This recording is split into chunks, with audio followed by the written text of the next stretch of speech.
The Selfish Path to Romance. Download Chapter 1 for free at drkenner.com. Here's a question I got from Marge, and as I'm reading it, see if you've been in this situation and how you would manage it.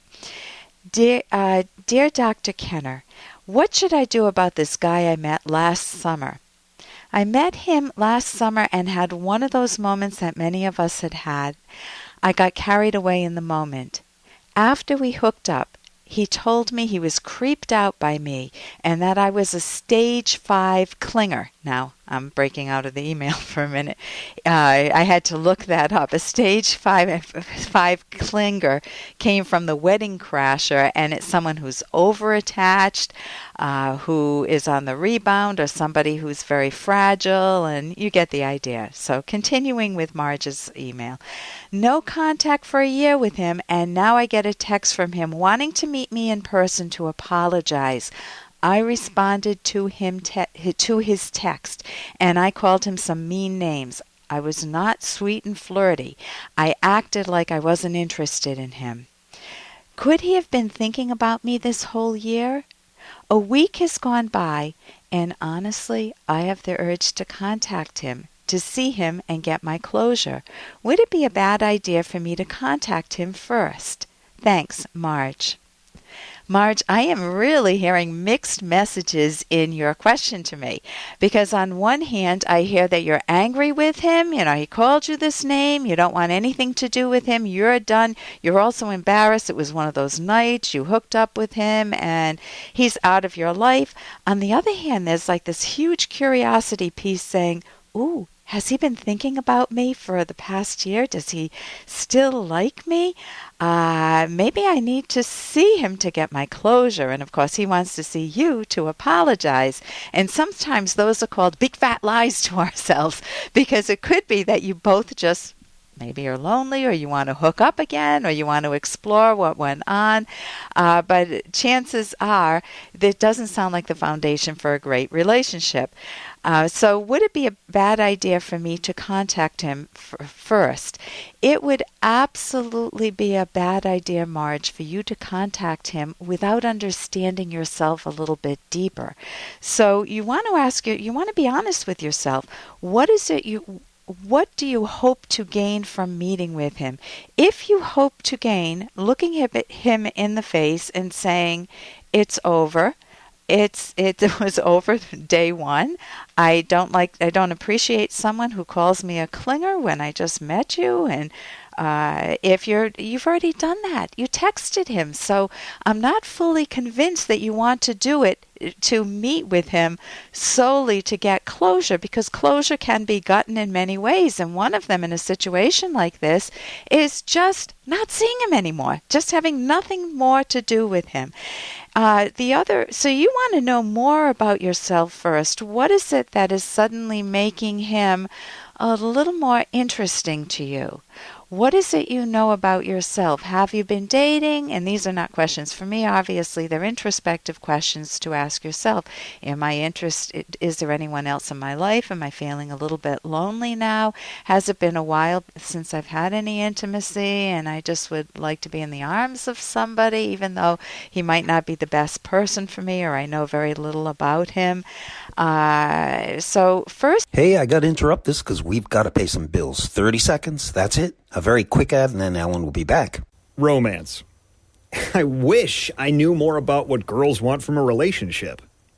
Boy, I wish I knew more about what I want. Where's that ad I saw? Here it is. The Selfish Path to Romance, a serious romance guidebook. Download Chapter 1 for free at selfishromance.com and buy it at amazon.com. The Selfish Path to Romance. That is interesting. So first you want to really use it as an opportunity to learn about yourself. If you want self-esteem, the key to that, Marge, is making good choices. And if you have a habit of hooking up, which I don't hear that you do, because you said this was just a kind of a one-shot thing that sometimes happens to people. But if that's something that you do, you want to learn to make better choices, because the person that's going to hurt most, forget about diseases and everything else that you're putting yourself at risk for. The person that's going to hurt most is you. You will not respect yourself, because we always live with ourselves, and we know what choices we make. I know my own good choices. I know the ones that were not so good. And we hopefully repair ourselves or make better choices going forward and admire ourselves more. So the second piece that you want is, what do you know about his character? He's a guy who said you were a stage 5 clinger. He was creeped out by you. Man, if someone said to me, Ellen, I want to fix you up with someone. Let's not fast forward, but go back in time a bit. And I was just a teenager, a young adult, and they say, I want to fix you up with somebody. By the way, he's going to be creeped out by you. It's like, no, thank you. Or if I dated him once and heard that he was creeped out by me by someone credible, it's like, that word creeped out, that's not making me feel important, valued, and cared for and cherished. I'm not feeling visible with him. I'm feeling like a creepy person, like a clinger in that case. So what do you know about his character? Is he honest? Does he have a good job? Is he lovable?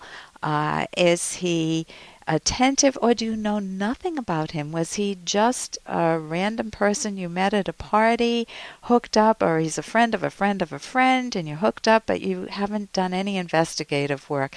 Man, if you are looking for a long-term part or a good relationship, maybe you're not ready to get married yet, but a good relationship, you want to know about that person's character, and you want to value yourself enough to not go around, and you know this already, hooking up. The flirty part's always fun. Does he love me or not? Or is he interested? He may not be able to love you, obviously, he wouldn't on the first night. But that flirty part is so much fun in dating. Will he call? Should I call him? And of course, it's anxiety producing, but it can be wonderfully playful and fun, and you feel romantic, you feel on fire, and hopefully the other person does too when you're attracted to one another. I know my husband and I felt that way about one another, and that's what you want to have that flirtiness within the context of building your own self-esteem, valuing yourself, and really learning about the other person. For more Dr. Kenner podcast, go to drkenner.com and please listen to this ad. Here's an excerpt from The Selfish Path to Romance, the Serious Romance Guidebook by clinical psychologist Dr. Ellen Kenner and co-author Dr. Edwin Locke, who's world famous for his theories in goal setting. Humorous repartee and good-natured teasing can be a lot of fun when partners are in sync. Never use humor in anger or as a disguised form of aggression, such as sarcasm, or to score points with an audience. Imagine telling an embarrassing story about your partner at a dinner party. Sometimes your partner might enjoy the story being told, and sometimes not, depending on the content of the story, the audience, and your partner's psychology. Out of respect, always ask permission before you tell a funny story about your partner. Agree beforehand on what you can share in public. You can download Chapter 1 for free by going to drkenner.com, and you can buy The Selfish Path to Romance at amazon.com.